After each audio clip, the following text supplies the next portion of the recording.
Hello, hello, hello, hello. Hello, good morning, everybody. Wow, there's a lot of talking here. Yeah. There we go, it's quieting down a little bit. There we go, good morning. Tansei Anin, everyone. My name is Daryl Stranger, and I am a host and producer at APTN National News here in Winnipeg, Manitoba. Woo! I am a Cree, and I am a citizen of Peguis First Nation here in Manitoba. It's the largest First Nation in Manitoba. And yeah, like I said, I'm with APTN National News, and our office is just down the way, so if anybody wants to come check it out, come find me or another APTN person. Ku'watse Hopa, everybody. Hello, my name is Aaliyah Chavez, and I am from Kiwa Pueblo, which is one of the 19 pueblos in the state of New Mexico. I am the anchor and managing editor of the ICT newscast, and I'm so thrilled to be your co-MC this morning for the 2023 National Native Media Conference.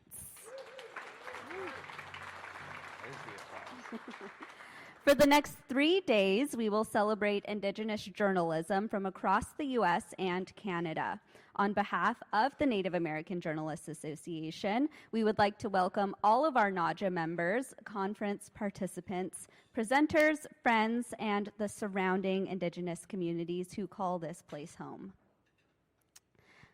Thank you so much for all of the contributions you are going to be making today and throughout our next few days together. We are so excited to have you all here.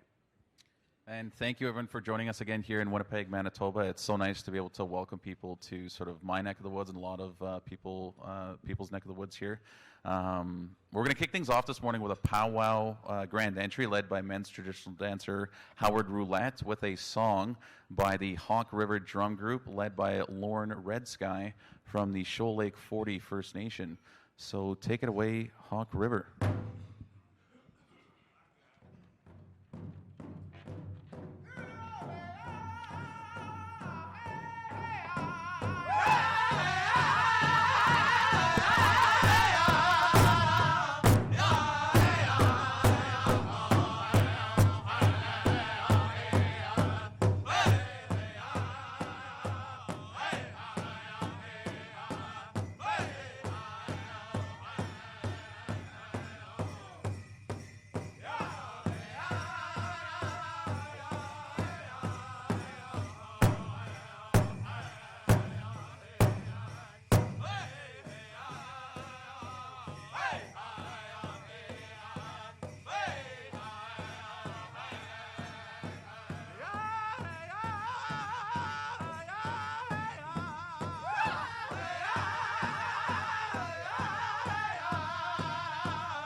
Let's give another round of applause for Hawk River.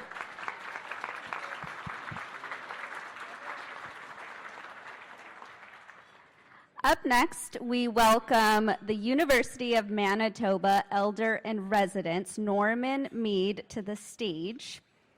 To honor the sacred nature of the blessing that we are about to receive, we ask that you do not take any photos or videos of this prayer.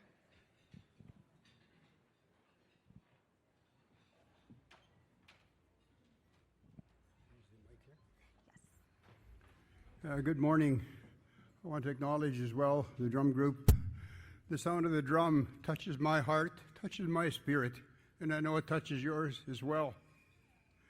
40 years ago, when that drum sounded, 40 years ago, it seems a long time, but it's not that long. You know, we came a long way in 40 years, and it's because our stories, our voices are heard. Our voices of our young people, of our old people. This is what it's about. And this is why we give thanks today for the communication in the last 40 years that has been so important in the lives of our people, our Indigenous people across Turtle Island. When we come together today and in the next couple of days, we want to acknowledge those spirits of our ancestors, our mothers, our grandmothers, our grandfathers, our uncles and our aunts, all of those, you know, that give us the encouragement to go on. I think about my grandmothers, my mother, the one who made this very vest that I wear this morning proudly, because when she wrapped her arms around me and showed me her love as a mother, I still feel that love as I wear this vest that she made for me when I was a young man. And we give thanks and we remember our mothers, our grandmothers in that way. The little girl sitting beside me at our table there, she's communicating right now on her handheld gadget. She's not my granddaughter, but I want to see her as my granddaughter. It's for the little ones that we do the things that we need to do, and how media has provided for that pathway for us. And so when we come together this morning and the next couple of days, we want to make sure that the voices of our young people are heard, each and every one of you, because you carry that good spirit as young men, young women. You carry that good spirit that the world has to hear. We say the truth has to be told and the truth has to be heard if we want reconciliation to happen, and it is happening. This morning when I think about Turtle Island, I think about the teachings of that one, the turtle. I think about what it does for us, the encouragement that it gives us. Yeah, sometimes we say it moves too slow for us. Our young people are moving at a fast pace in communications. And the turtle is the one that reminds us of no matter how fast we move or how slow we move, that we will get to where we're going together. And for that I am thankful. I know that we will get there because the turtle reminds us of that. To go on, persevere, continue with what you're doing and the journey that you're on, because this is what it's about. This is what it's about. My children, I bring those greetings from the University of Manitoba and all the universities. And I know that education is the most important thing for our young people to get, and they're getting it. They're getting it from you, from the media people. They're getting it from the communications. You know, our older people, including myself, when we ask our elders, what is it that you have seen in your 70 plus years of life? What is it that moves us along? Every one of us will agree that it's communication, that our stories have to be told, and the stories will be told. The truth will be told, and this is what it's about. This morning, I bring you blessings. I also want to acknowledge the water that we receive in this city. It comes from Shoal Lake, and I want to thank the Shoal Lake Drum Group there and those of you from Shoal Lake. Thank you for how you've been treating us as citizens of Winnipeg with your water that we use every single day. It's that blessed water of our mothers that represents the women in our lives. This is what it's about. And they bring us that precious water each and every day. Sometimes we forget about that. We acknowledge the land, but we sometimes forget about the water that we so much need to bring life to our society, our urban center here. So I say miigwech to each and every one of you, and I ask a special blessing upon us today and then upon the days ahead, that you'd feel the blessing, especially of our grandmothers and our grandfathers. Miigwech.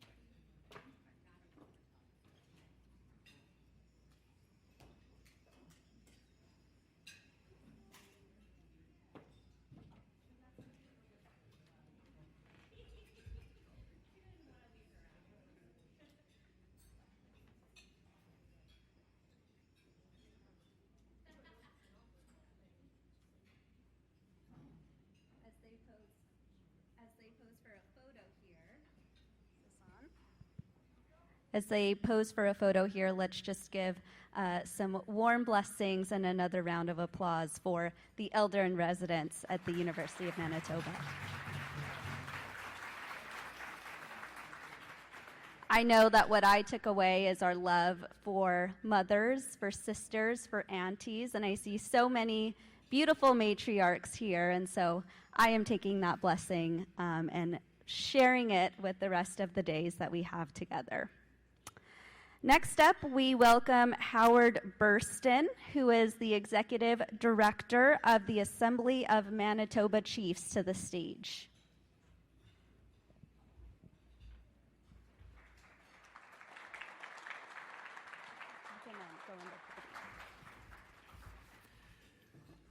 Good morning. I want to first of all send the regrets from our Grand Chief, Kathy Merrick, due to some flight cancellation. She was not able to be here this morning. She was looking forward to it. But I'm Howard Burston. I'm from Fish River Cree Nation. I'm the Executive Director at the Assembly of Manitoba Chiefs. It's quite interesting as you know, I look at this. The Grand Chief wanted to make sure that, you know, we were here and welcome you to the territory.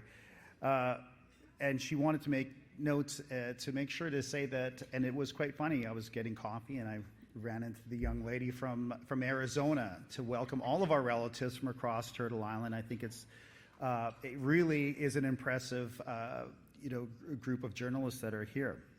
With that, I'll continue on with the Grand Chiefs. She wanted to express her appreciation to the planning committee for the numerous hours that they must have put in to pull together an event like this, and she would like to congratulate you on your efforts.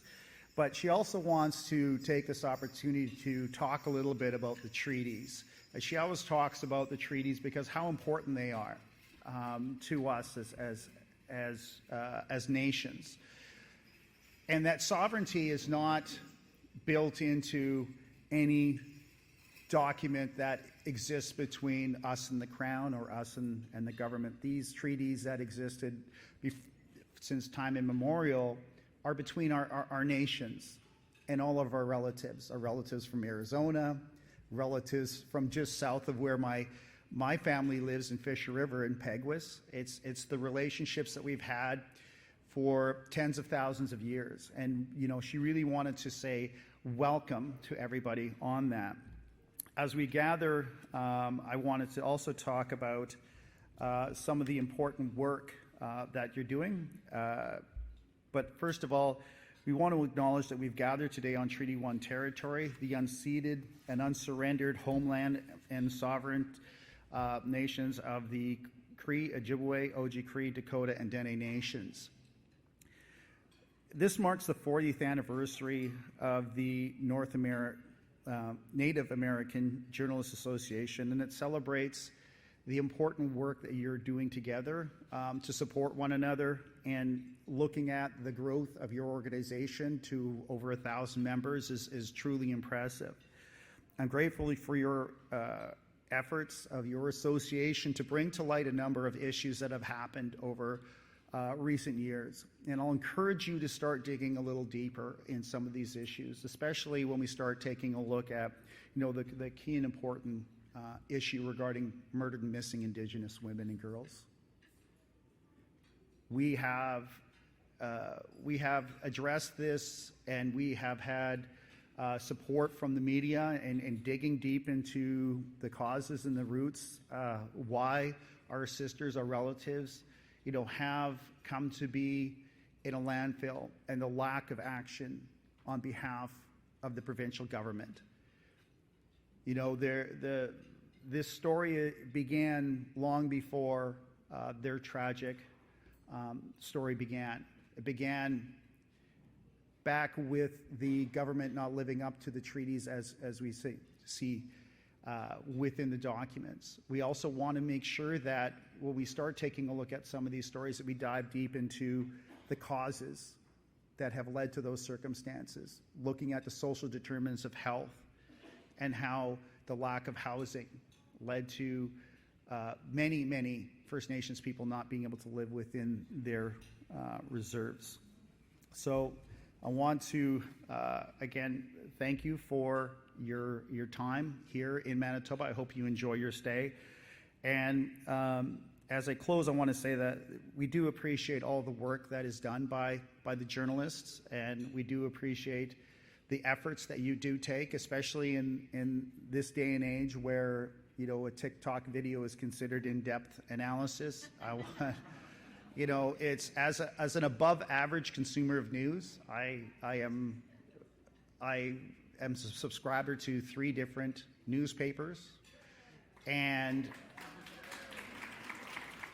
I like to say that it's the work that you do is so important to educate the general public, not just the First Nations citizens on the stories, but the general public has to know the root cause of some of the terrible things that are happening right now, the homelessness, the addiction, and so on. There are root causes to that. And the work that you do in all forms of media is so important to getting that message out to the general public, because sometimes they don't understand or they don't see it in their own personal lives. But to see it in the print media, to see it on TV, to see it on the internet, it's a keen, important asset that we have when we see these stories coming out, in the depth that you go into in the discovery of the truth. That really aids us in the work that we do in advocacy for addressing some of these root causes. So I'd like to thank you, both from myself and from the Grand Chief, for all of your work and your efforts. And I hope that you have a great time here in Manitoba and have an enjoyable time with your conference. Thank you.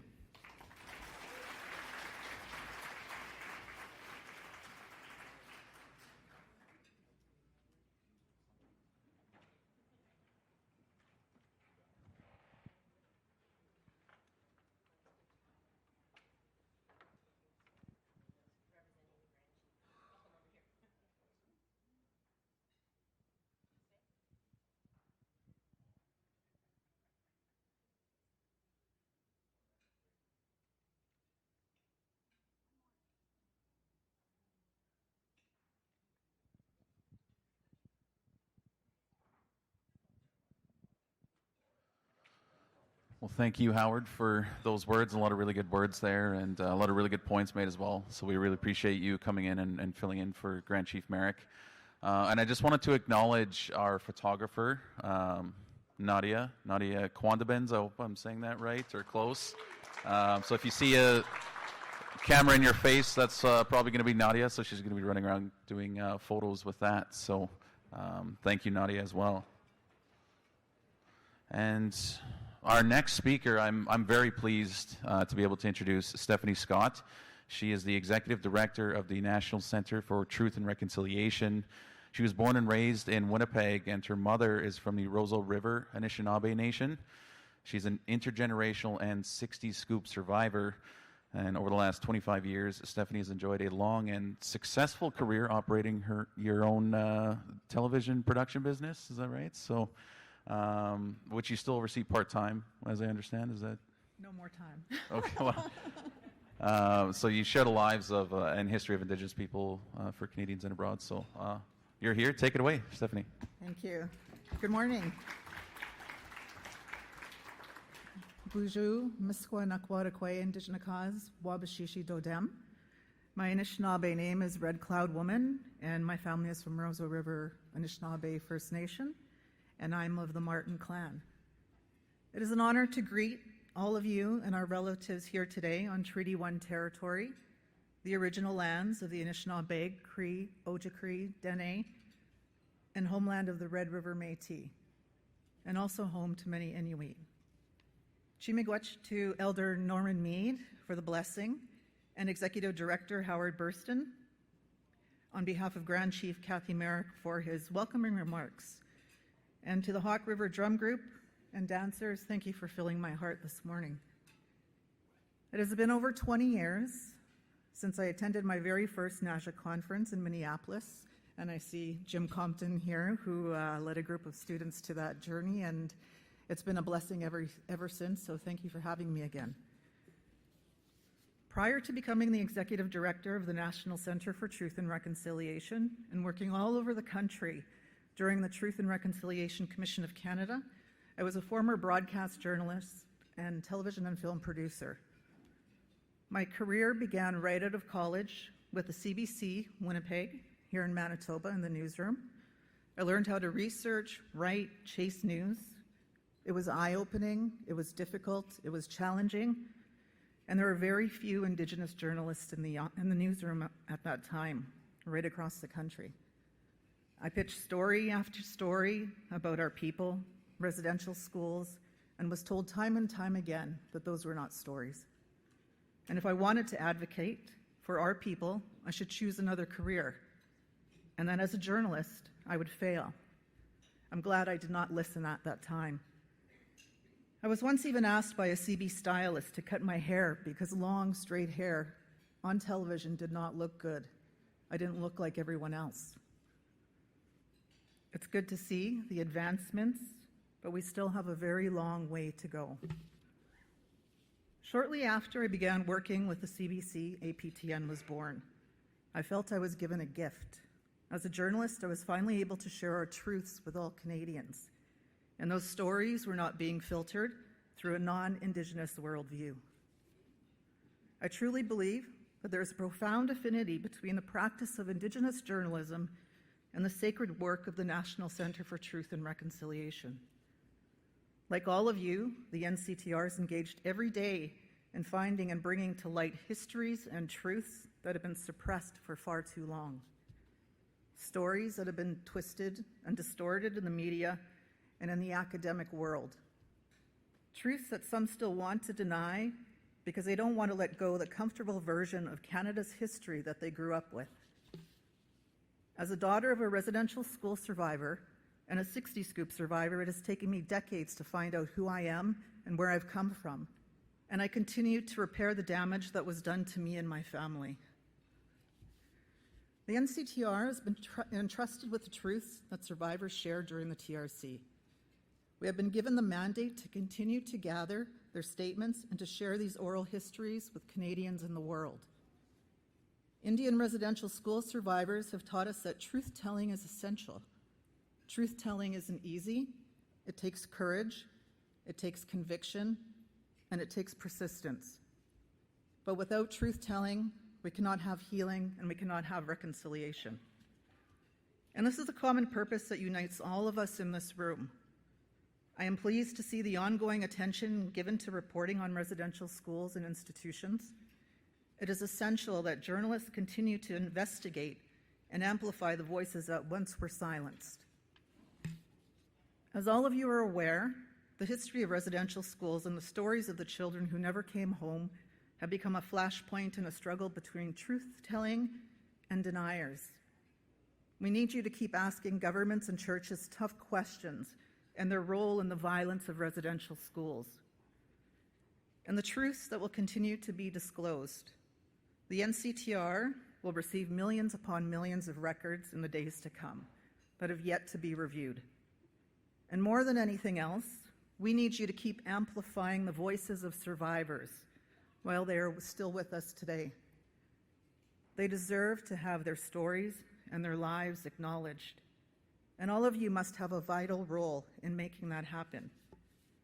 The NCTR is always ready to work with you to help tell those stories in a good way, no matter how difficult the context will be. For those of you who persevere in your craft, I extend my heartfelt gratitude that you're fighting the good fight. Please don't give up. Miigwech for having me. Thank you.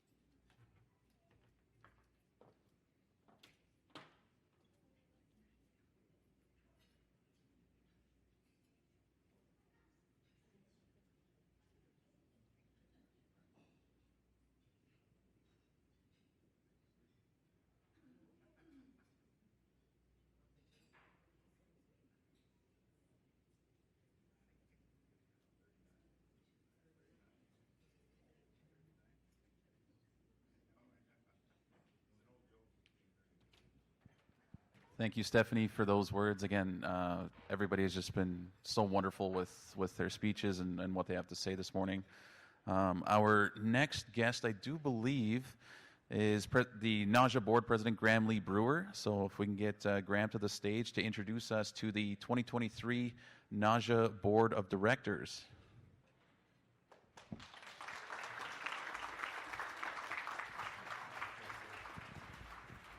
OCO, thank you so much for that introduction. I want to extend an acknowledgement to the 63 First Nations across Manitoba, and thank you so much for having us here. We're so happy.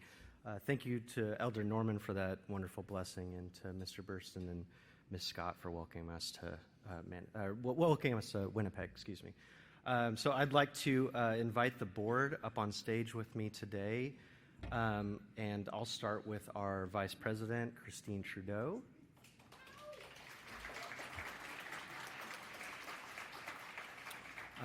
Our Treasurer, Angel Ellis. Our Secretary, Polly Denetclaw. And then the rest of our board, Jordan Bennett-Begay, Shondine Silversmith, Angel Moore, Savannah Maher, and Jody Raves Spotted Bear. Is that everyone? This board has dedicated so much time and attention to the needs of you, our members, but also making sure that Indigenous voices are represented in newsrooms across both the U.S. and Canada. And thank you all for your good work. I really appreciate working with you all. So please give it up one more time for the board. Wado.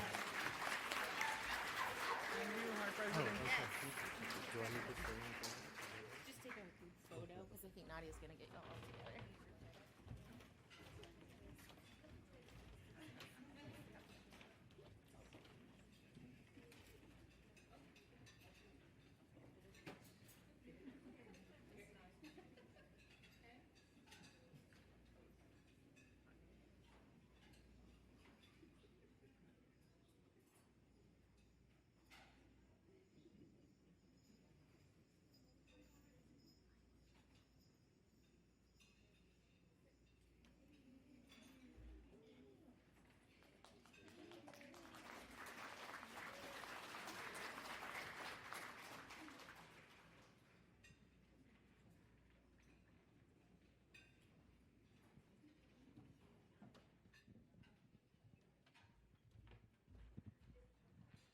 thank you so much to our board for all of their hard work that they put in year-round for all of us to enjoy being members of NAJA. We are very close to wrapping up our opening ceremony for the 2023 National Native Media Conference. Everyone can take a short break before conference programming begins at 11 a.m. in room MR3. There is How to Start an Indigenous Affairs Beat. In MR 7 and 8, there is Newsroom Staff Wellness in the Reconciliation Era. And later tonight, we'll have students from the Native American Journalism Fellowship who will be doing a Q&A with tonight's keynote speaker, Duncan McHugh. Well, and speaking of Duncan, Aaliyah, you don't want to miss his keynote speech this evening at the Delta Grand Ballroom at 6. So Duncan McHugh is doing a keynote speech at the Delta Grand Ballroom at 6 p.m. tonight. So make sure you don't want to miss that one. That's going to be a wonderful speech. And that's pretty much it for for everything this morning. So to send us off in a good way, we're going to introduce the Strong Warrior Girls Anishinaabe Singers Group, created by Gloria Barker, a teacher and Anishinaabe-Moan speaker. Now, Barker started the choir as part of her teaching strategy of singing in Anishinaabe-Moan. This group has performed at the opening of an NHL game here in Winnipeg for the Jets. They've also done the Winnipeg Blue Bombers of the Canadian Football League with that, and many, many more as well. So to send us off on a good note, the Strong Warrior Girls Anishinaabe Singers will be coming on up, and they come from various First Nations in Manitoba, Ontario, as well as Saskatchewan. So let's give it up for the Strong Warrior Girls Anishinaabe Singers.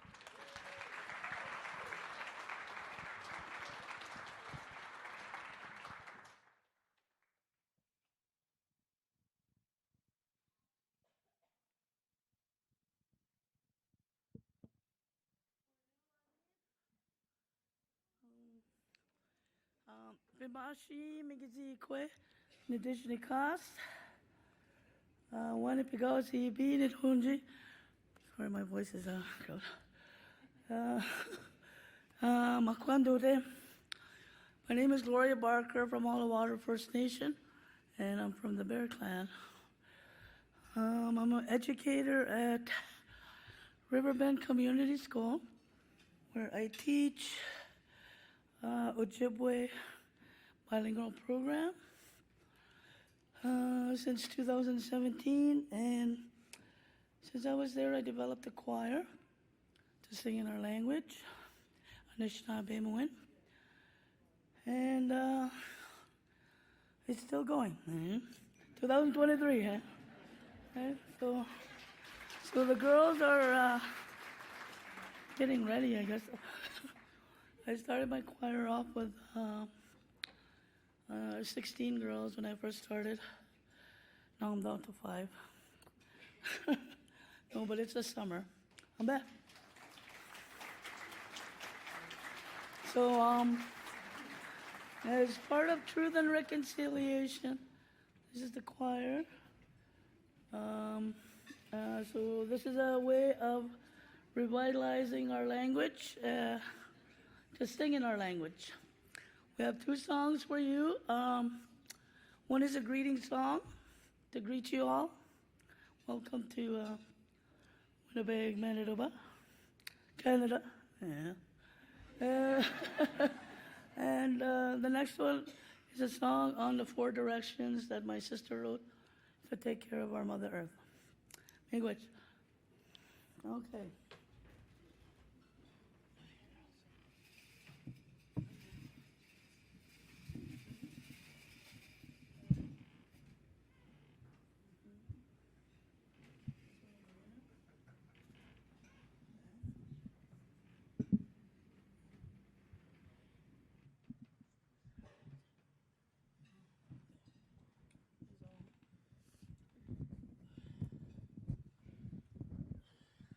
Testing. Okay, so these girls are going to introduce themselves in our language. Bonjour, Anine Olivia Indishnakas Segam Maknundunji Miigwech. Bonjour, Anine Grace Indishnakas Panima Tingna Dunji Miigwech. Bujuanin Station Indigenous Pine Creek Nandun Miigwech. Bujuanin Thinan Indigenous Sagi Nunji Miigwech. Bujuanin Heaven Indigenous Panay Nanake Miigwech.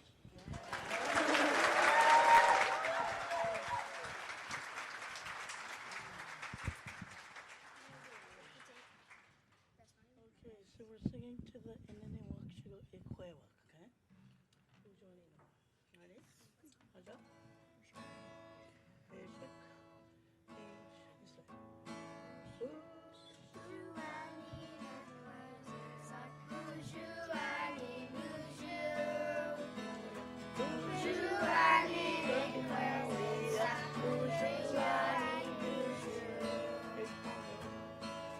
Ikwewak.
Come on, come into the mic. Move up. Move this side. Okay. Stay on the boot.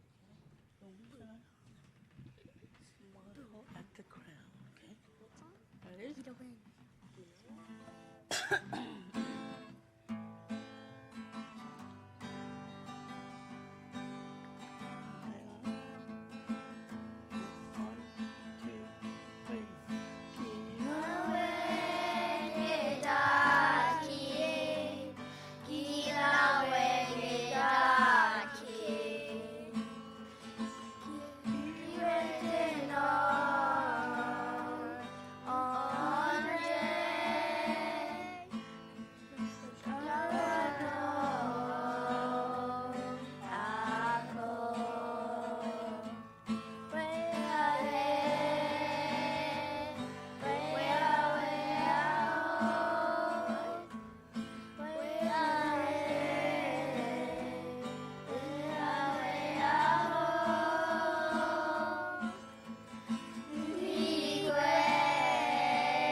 Miigwech, Kakinalia. These girls, you just sing louder than that. Okay, thank you very much. Miigwech.